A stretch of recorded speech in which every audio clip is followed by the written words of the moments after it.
이제 2020년 첫 수업입니다. 원래 이제 공군부대부터 나왔네. 원래 이제 시작을 우리 미륵사상으로 이제 우리 공부를 한번 시작을 해볼까 합니다. 한국의 이제 미륵사상, 미륵신앙이 어떤가? 여러분들이 이제 한국 불교사를 공부를 이렇게 해보시면요, 그 삼국시대에 불교를 처음에 받아들였을 때 가장 처음으로 강력하게 신앙적 형태로 들어온 것이 미륵사상입니다. 이 땅을 불국토로 만들겠다. 인도에서 부처님이 탄생하셨으나 다음번 부처님은 우리 땅으로 오신다. 이게 이제 그러면서 여기를 정토로 만들겠다. 이게 이제 그 삼국시대에 공통된 그 불교 사상의 핵심으로 처음 들어왔던 겁니다. 그러고 난 다음에 아미타 신앙, 관세음 보살 신앙, 이것들이 나중에 이제 그 활발하게 통일신라 이후에는 이제 그것들이 더 활발하게 됐지만, 처음에는 미륵 신앙을 중심으로 해서 고구려 백제 신라가 서로 미륵 쟁탈전을 하는 겁니다. 우리가 생각하는 지금 형태의 전쟁이 아니에요. 어떻게 하면 미륵을 우리가 유치할 건가, 그거였어요. 그러니까 광개토 대왕이 땅을 왜 넓히느냐, 땅을 왜 넓히느냐, 그냥 땅 넓힌 게 아니라 미륵 부처님이 오시기 전에 전륜성왕이 오신다. 바퀴를, 법의 바퀴를 굴리는 전륜성왕이 먼저 오시고, 그러고 난 다음에 땅을 넓힌다. 땅을 넓혀놓고 그 다음에 미륵이 오시기 위한 전제 조건으로서 일할 수 있는 분들이 많이 오신다. 그래서 준비를 해놓는다. 그래서 때가 됐을 때 미륵이 오신다, 이렇게 돼 있어요. 그렇기 때문에 서로 땅을 넓히는 그 라이벌로서 건전한 경쟁을 한 겁니다. 그래서 진흥왕이 순수비, 북한산의 순수비 같은 경우는 땅을 넓히는 겁니다. 근초공왕도 그렇고. 그래서 서로가 이제 광개토 대왕도 처음에 20대 처음에 딱 왕이 되자마자 제일 먼저 한 게 절부터 지어요. 땅을 넓히고 절을 짓는 거죠. 이제 그런 형태로 불국 정토를 어떻게 누가 만드냐는 건전한 그런 발현이 시작이 됐다는 거죠. 근데 그러니까 여러분, 이제 우리가 거기에 관련되어 있는 굉장히 중요한 도량들이, 예를 들면 황룡사 같은 거, 황룡사, 경주에 황룡사에 이제 구층 목탑이라고 하는 걸 세웠다. 황룡사에 구층 목탑을 세웠다라고 하는 것은 어떤 의미냐? 자상률사가 중국 오대산에 가서 문수보살님을 친견하고 사리를 모셔오면서 문수보살에게 들은 말씀이 있다. 어떤 말씀을 들었냐? 어떤 말씀을 들었냐? 우리에게는 이 황룡사라는 곳에 가서, 거기 가서 9층으로 탑을 세워서 한 층마다 그 주변에 있는 국가를 설복해라, 이렇게 된 거예요. 그래서 그 황룡사 목탑을 세워가지고 여기가 불국토가 오는 중심이 되고 이웃 나라가 쳐들어오지 못하게 하는 그런 형태로 만든 게 황룡사 9층 목탑입니다. 그걸 할 때 백제에서 아비지라고 하는 최고의 대목장이 그 지어주러 옵니다. 싸우는 나라 같으면 그렇게 하지 않죠. 그렇게 되는 거예요. 그러고 난 다음 나중에 백제 우왕이 미륵사를 창건할 때 신라에서 많은 자금을 대줍니다. 지원을 합니다. 부족합니다. 그런 식의 형태의 건전한 형태의 상호 우리 땅으로 미륵을 모시겠다라고 하는 그런 형태의 건전한 경쟁 라이벌 구도가 있었다는 것이죠. 그래서 이런 라이벌 구도에서 첫 번째 나타나는 형태가 고구려 백제 신라에서 누가 저기를 먼저 차지하느냐, 이 엄청난 저기를 차지하느냐.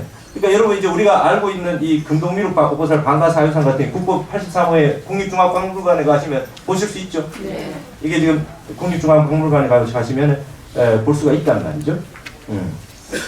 그러니까 이렇게 된 상태에서 이 금동미륵 보살 방가사유상은 신라가 우리 땅에 미륵이 오기를 바라는 모델로서 만들어낸 거예요. 금동미륵 보살 방가사유상. 이 방가사유상이 어떤 형태로 이 제작이 되고 어떻게 됐느냐. 그 다음에 이런 형태로 이제 제일 먼저 딱 보시면 이게 방가사유상이라는 게 이게 반가부좌를 했잖아요. 반가부좌를 했는데 미륵 경전은 이게 이제 이 오늘은 이제 그 프로젝터를 통해서 사진을 쭉 보면서 설명을 제가 다 해드릴 거고 여기에 관련해서 이제 다음 주부터 미륵 경전을 볼 겁니다. 미륵 경전에 있는 내용이 어떠하길래 저런 형태로 절을 짓고 불상을 만들고 했느냐를 아시게 되는 거죠. 그래서 이 미륵 경전은 3부경이 있어요. 미륵 상생경이 있고 미륵 하생경이 있고 미륵 성불경이 있어요. 세 가지가 있어요. 그러면 뭐냐면 미륵이라는 분은 마이뜨리아라는 분이고 부처님 당시에 10대 제자에 안 들어가요. 근데 부처님 제자였어요. 근데 여러분 법을 물려준 건 가섭존자에게 물려줬잖아요. 그리고 지혜제일 사리불 존자가 있고 목걸련이 있고 안한존자가 있고 다 있는데 다음번에 부처님이 될 분은 마이뜨리아다 이렇게 얘기하시고요. 수기를 미륵에게 수기를 준 거예요. 미륵에게 수기를 줬다. 이 사건은 굉장히 특별한 사건입니다. 미륵에게 수기를 줘요. 미륵에게 수기를 주고 그러고 난 다음에 나 이후에 다음 부처님은 이 미륵이다 이렇게 얘기해요. 그래서 미륵은 우리 그 선문염송에서 여러분 배우셨지만 부처님이 어디 하늘 어디에 있다 오셨어요? 도솔천에서 오셨죠. 도솔천에서 오셨듯이 이 미륵이라는 분도 도솔천에 계신다. 그리고 내려오실 때 도솔천에서 내려오신다. 그리고 부처님은 서가모니 부처님은 우리 여러분 금강경 다 보셔서 아시지만 연등불에게 수기를 받고 서가모니라는 호를 받고 그 다음 오면 부처님이 되리라 그래서 예약이 돼 있었죠. 그러듯이 미륵도 이미 다음에 부처님이 될 거라고 예약이 돼 있고 부처님은 내려오셔서 6년 고해 끝에 보리수 아래에서 성불 하신다 이렇게 돼 있는데 미륵 부처님은 이미 공부가 다 끝나셔서 때가 올 때까지만 기다리고 있다. 그래서 용화수 나무 아래에서 하루 만에 성불하신다. 오시자마자. 그러니까 오시자마자 용화수 아래에 한번 선정해 드시고 바로 성불하셔서 바로 법을 펴신다. 근데 3번 설법하신다. 첫 번째 설법에서 96억 중생을 제도하고 두 번째 설법에서 94억 중생을 제도하고 세 번째 설법에서 92억 중생을 제도한다. 이런 게 이제 미륵 경전에 다 나와 있는 거예요. 우리 그런 걸 보자는 거지. 근데 이제 그러면 이제 우리 미륵 신앙이라는 건 뭐겠습니까? 도솔천에 계신 미륵께서 우리에게 오셔야 된다. 그래서 여러분 용화사 용화라는 말이 들어가면 전부 미륵이에요. 아시겠어요? 용화수 아래에서 성불하시기 때문에. 그러니까 우리가 보리수 그러면 보리수 나무 그런 부처님 깨달으신 곳 이렇게 하듯이고 용화라고 하는 것도 부처님의 깨달음을 말하고. 여러분 그러면 신라의 화랑이 뭡니까?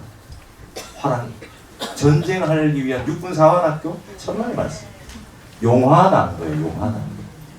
용화낭도의 화랑이에요. 용화 전투가 열릴 때 일하는 젊은 일꾼들 이렇게. 그럼 뭐합니까? 참선해요. 산에 다니면서 수련합니다. 심신을 수련하고 경전을 외워요. 그 다음에 한 10대 초반 되면 벌써 아주 똑똑한 애들을 모아가지고 합돈 훈련을 하는 거죠. 수련하는 거죠. 미륵이 이 땅에 오시면 우리가 일을 해야 됩니다.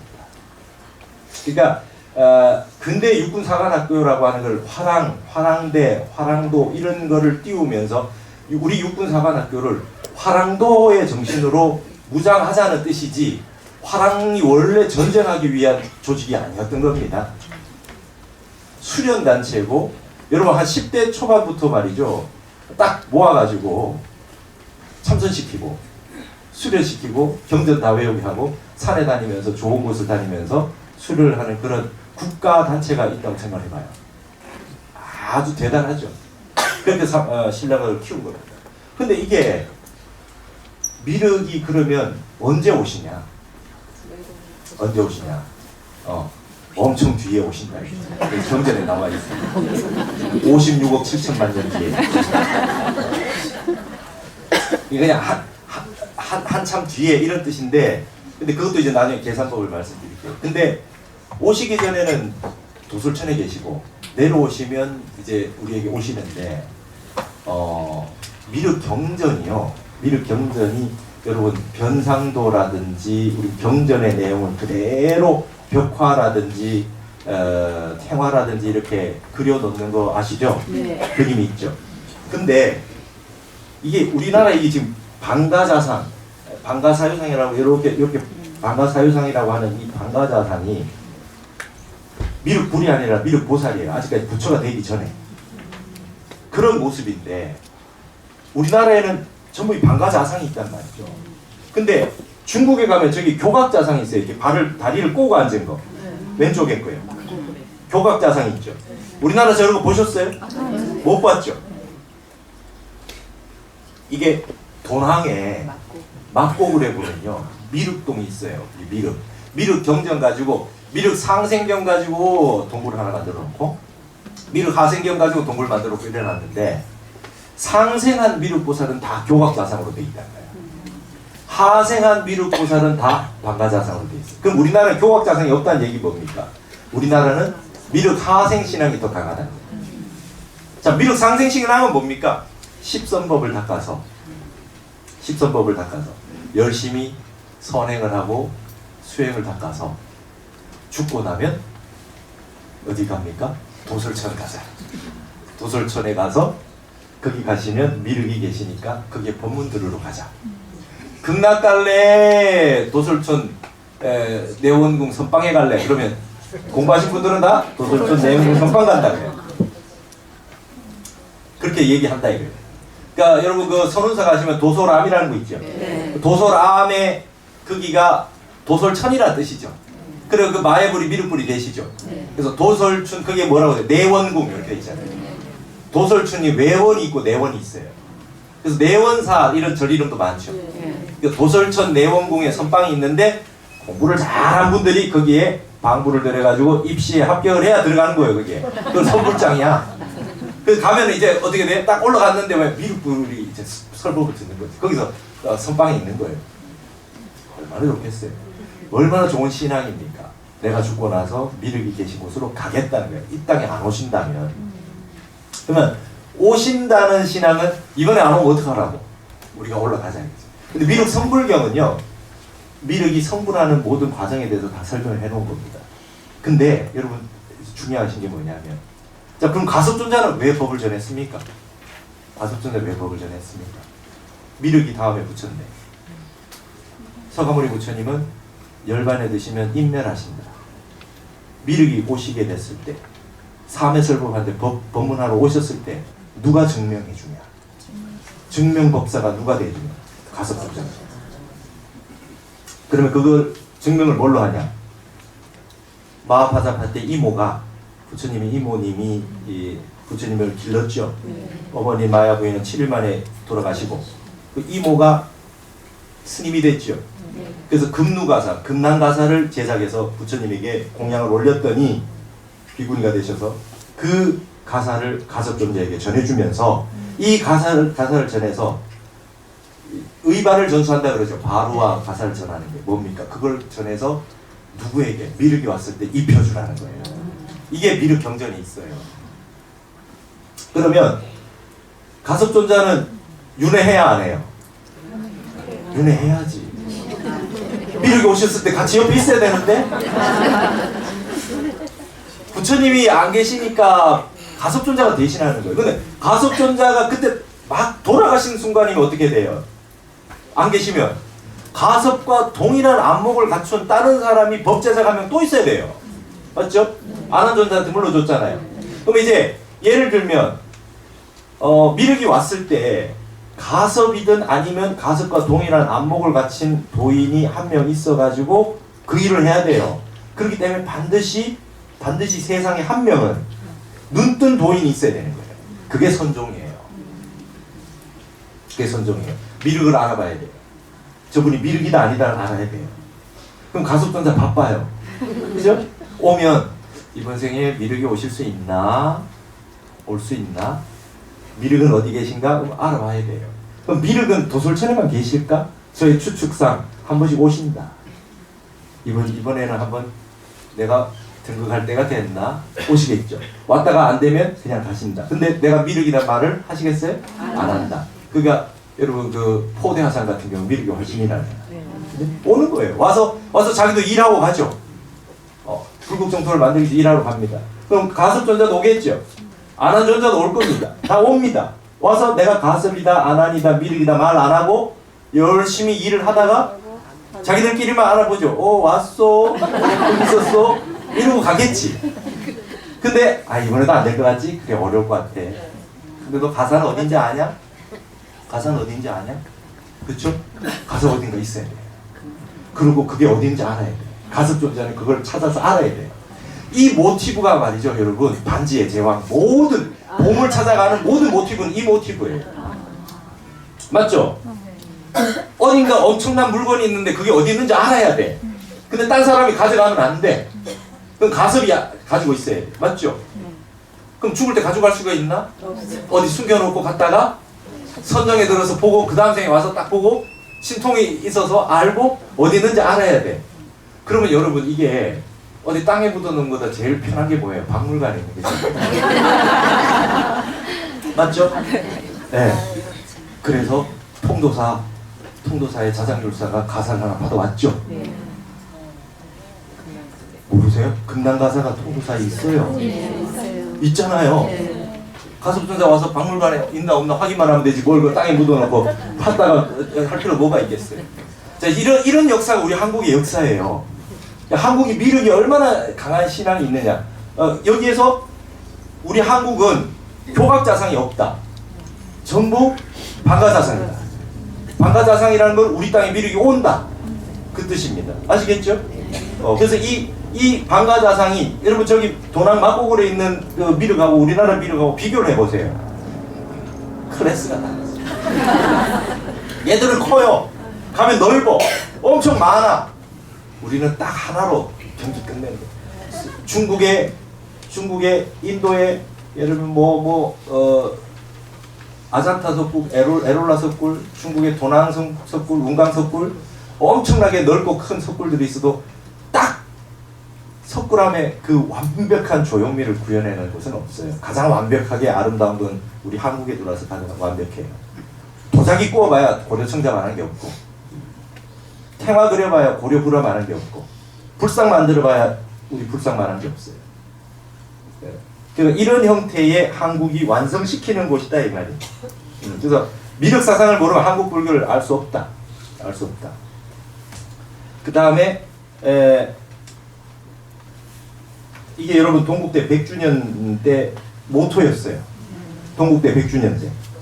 동국대 100주년 때 이거를 삶과 지구를 생각합니다 이래가지고 하나는 방가사유성을 했고 하나는 로댕에 생각하는 사람이 있습니다.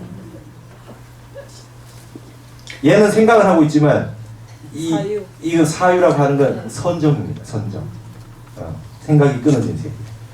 그래서 여러분 여기 있는 여기에서 이거를 한번 보셔야 되겠다. 신라 왕조표에 미륵이 어떤 인물이냐라고 하는 거에 대해 가지고 우리 한국의 미륵 신앙이 어떻게 되어 있느냐. 여러분 진흥왕이 신라가 늦었죠. 신라가 늦었어요.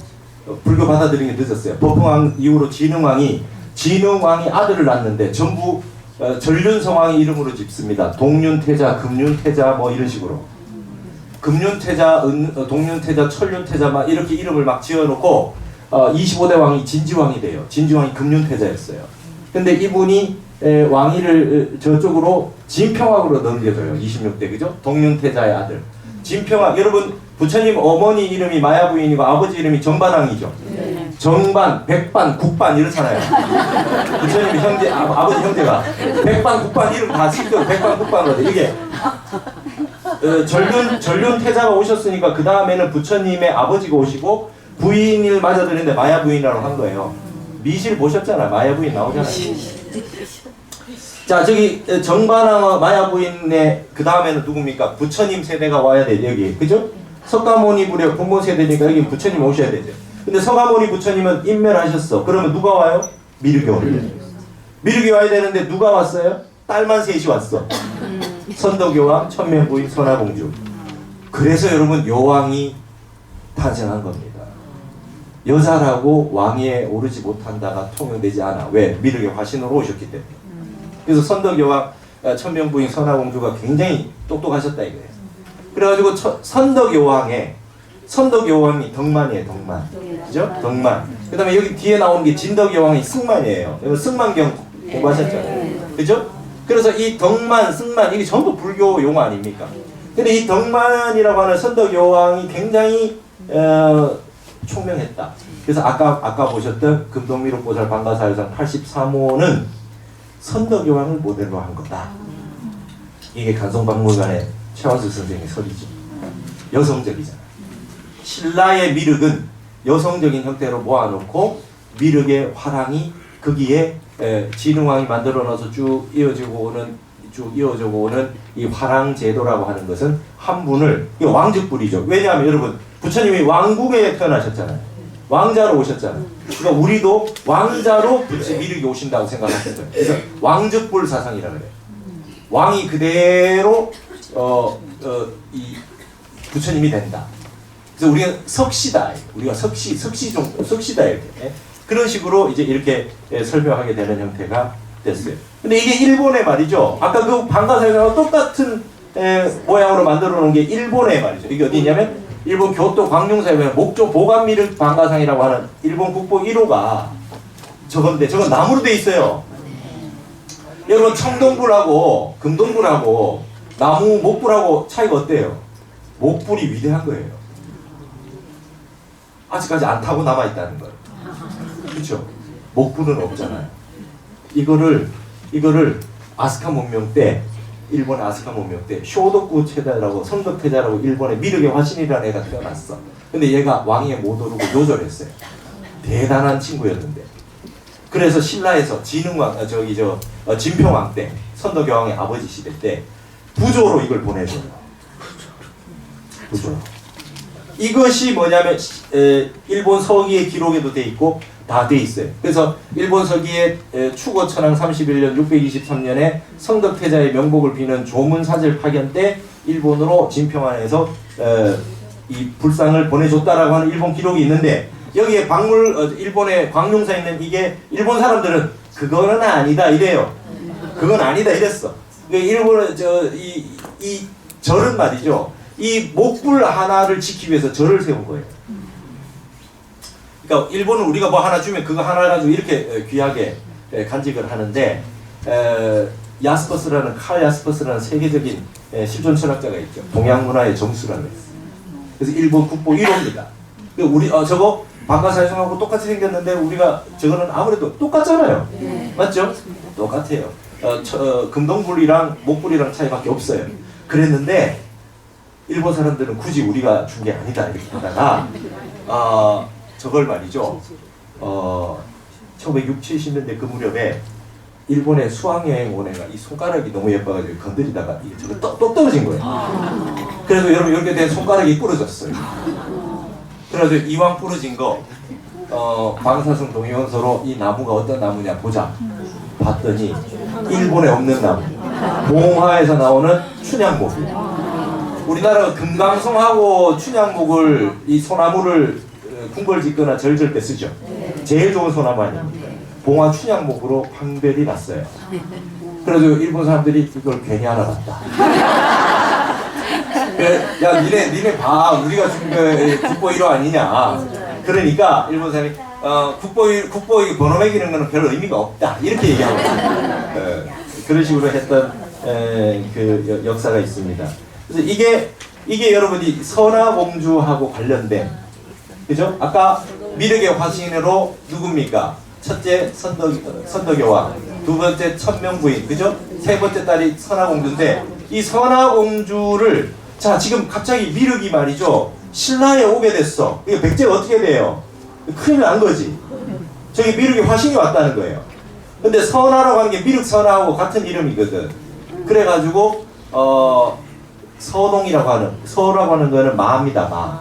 우리 갈아서 먹는 마. 그래서 맛동이라 그래. 마를 가지고 와요. 근데 얘가 백제 성왕의 서자. 정식으로 하면 왕이 오를 수 없는 서자가 왔어요. 와가지고 이런 노래를 퍼뜨려요. 여러분 향가 배울 때 많이 배우셨죠? 선화공주님 남 그지지 열어두고 맛동발 밤에 안고 간다. 밤에 몰래 나와가지고 소동 만나고 들어간다 이거요. 이거 동료를 퍼뜨려. 이걸 퍼뜨리면 말을 줄게. 이래가지고 애들이 그냥 말을 받으면서 동료를 퍼뜨리고 다니는 거죠. 그게 이제 소문이 나니까 처녀가 이 문제가 생겼다. 이래서 왕실에서 쫓겨나게 된 거예요. 그래서 이 선화공주가 쫓겨났을 때 이 소동이 나타나는 겁니다. 제가 사실은 너무 공주님을 사모해서 그렇습니다. 저랑 같이 가시죠. 그랬더니 이 누굽니까 그 어머니 마야 부인이 금덩어리를 줘요. 선화공주한테. 쫓겨나지만 네가 이걸 가져가면 어디도 살 수 있으니까 이걸 가져가라. 금덩어리 그러면 알겠다 그러면서 갈 데도 없고 뭐 그렇다는데 어떡하겠어. 이래가지고 가자 이러면서 내가 이렇게 우리 어머니한테 금을 받아왔다. 어디든지 가자. 그랬더니 이런 거 우리 동네에 많다. 소동이. 그래서 데리고 갑니다. 그래가지고 최원수 선생님 말씀에 의하면 원래 왕위에 오를 수 없는 무왕이 소동이 서자인데 선화공주를 데려왔다라고 하는 그 업적으로 인해서 왕에 올라간다. 그래서 백제 무왕이 됐다. 무왕이 돼가지고 이제 우리에게도 미륵이 왔다. 창건하자. 그래서 익산에 미륵사를 지었다. 그래서 익산 미륵사는 3법당 3탑 구조. 그죠? 금당 3개, 탑 3개. 뭡니까? 탑도 3개, 법당도 3개. 미륵이 3번 설법한다고 그랬잖아요.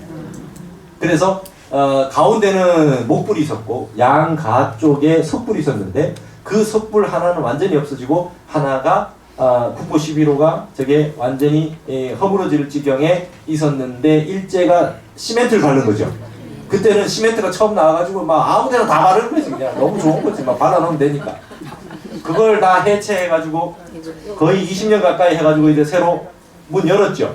저게 지금 새로 한 익산 미륵사지 석탑입니다.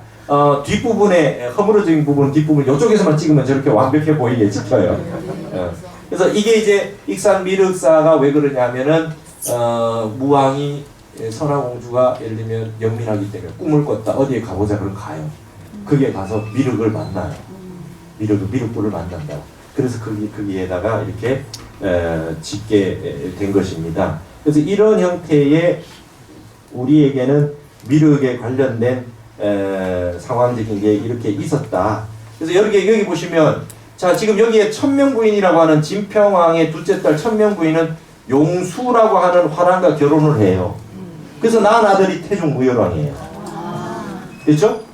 그러니까 전부 이쪽 세대. 그러니까 그 정반, 백반, 국반 뭐 이쪽으로 돼 있는 부처님 아버님 세대 이후에 여기에서 왕이 얼마나 나옵니까? 선덕여왕, 진덕여왕, 태종무열왕 이렇게 나오면서 이쪽에 미륵이 오셨다라고 하는 이쪽 시대에서 어쨌든 이 세대의 신라가 삼국을 통일한다. 그다음 이게 이제 미륵 사상의 핵심적인 사상이 된다. 그런데 여기에서 이렇게 하다가 말이죠. 여기 있는 백제 무왕의 아들이 의자왕이에요. 근데 선화공주의 아들은 아닌 걸로 최근에 이렇게 얘기가 나오고 있더라고요. 처음에는 저도 이제 선화공주와 백제 무왕의 아들이 의자왕인 줄 알았는데 그렇지는 않다 그래요. 그러니까 백제 무왕이 다른 쪽의 아들을 하기 의자왕인데 의자왕도 그 승자의 기록이니까 뭐 그냥 궁녀하고 삼천궁녀 얘기만 이렇게 있지만 실제로 그렇지 않대요. 의자왕도 굉장히 의욕적이고 그렇게 했는데 이제 신라가 이겼으니까 그렇게 승자의 역사가 그렇게 기록이 된 건데 이 의자왕하고 그러면 여러분 어쨌든 태종무열하고 가깝잖아요. 맞죠? 여기 지금 뭐 그냥 사돈이죠, 사돈. 맞죠? 선화공주가 이쪽으로 시집을 갔고 그래서 아까 말했듯이 익산 미륵사지 석탑을 세우고 미륵사를 창건할 때 진평왕이 말이죠. 진평왕이 딸이 결국은 가서 백제에 가서 왕비가 돼 있으니까 여기에 지원을 해줘요. 지원을 해줍니다. 그리고 선덕여왕이 그 황룡사 구축목탑을 할 때 백제에서 또 아비지를 보내주고 대목장을. 그러니까 건전한 미륵의 우리 라이벌로서 저기를 하자. 우리 국가의 민족은 같은 민족인데 그런 개념이 있었어요. 근데 땅을 놓고 전쟁을 한 번씩 하기는 했었던 모양이에요. 근데 어느 지역에 경북 어느 지역에 백제하고 신라하고 전쟁을 하다가 거기서 이 백제의 무왕의 의자왕의 그 부대가 여기에 전쟁에서 태종 무열왕의 딸과 사위를 죽이게 됐대. 거기서 태종 무열왕이 완전히 김추추가 완전히 이제 정신 나가버렸고, 그래서 이제 백제를 쳐야 되겠다라고 하는 형태가 되면서 이 고구려의 원군을 청하러 갔는데 실패하고, 그래서 당나라한테 청을 해서 나당 연합군이 성립이 돼서 백제가 그렇게 되고 백제와 싸우게 되면서 예를 들면 백제의 이 관창, 그죠? 화랑 관창이 전쟁에 내몰리게 되고 이런 견훤이라 뭡니까 그 백제의 마지막 장군 계백과 관창 이런 얘기가 이렇게 나오는 거예요. 그 전까지만 해도 화랑은 이 전쟁하기 위한 조직은 아니었다는 것입니다. 그렇게 이렇게 싸워가지고 신라가 통일을 했는데, 원효와 의상이라는 분은 어떻게든 이 세상에 있는 사람들의 마음을 화합하게 만들어야 되겠다. 그래서 원효의 일심, 화쟁, 무예 이런 사상을 가지고 회통을 하기 시작했고, 의상대사는 화음으로써 무예, 이사무예, 사사무예 무예 정신으로 우린 근본이 하나라고 하는 사상으로 화음 사상으로 삼국 통일을 기반을 마련해서 국민들을 달래기 시작을 했지만, 후백제 지대에는 말이죠, 진표율사라는 분이 나온 거예요. 진표율사가 나와가지고, 진표율사가 뭐 하신 분이냐, 후백제 김제 금산사에서 출발하셨던 이분이 뭐냐면 참회를 하는 거예요. 대신 우리가 미륵을 이 땅에 오시게 하려고 우리가 열심히 이렇게 서로 선의 경쟁을 했는데, 결국 이렇게 전쟁을 일으키고 사람들이 서로 죽고 죽이고 하는 형태로 전쟁에 내몰리게 됐으니 자칫 잘못하면 우리 땅에 미륵이 오시지 못하게 되겠구나. 그래서 우리가 다시금 미륵이 오시도록 해야 되겠는데, 내가 이 모든 업을 짊어지고 참회를 하겠다. 그게 진표율사예요. 그 진표율사가 기도를 해서 미륵을 만나겠다. 미륵을 만나서 우리 땅에 오신다는 약속을 확실하게 받아둬야 되겠다. 내 목숨을 바쳐서. 그렇게 해서 변산반도, 부안이죠, 부안. 변산반도의 부사이방이라는 곳에 절벽에 들어가서 수행을 하게 된 거예요.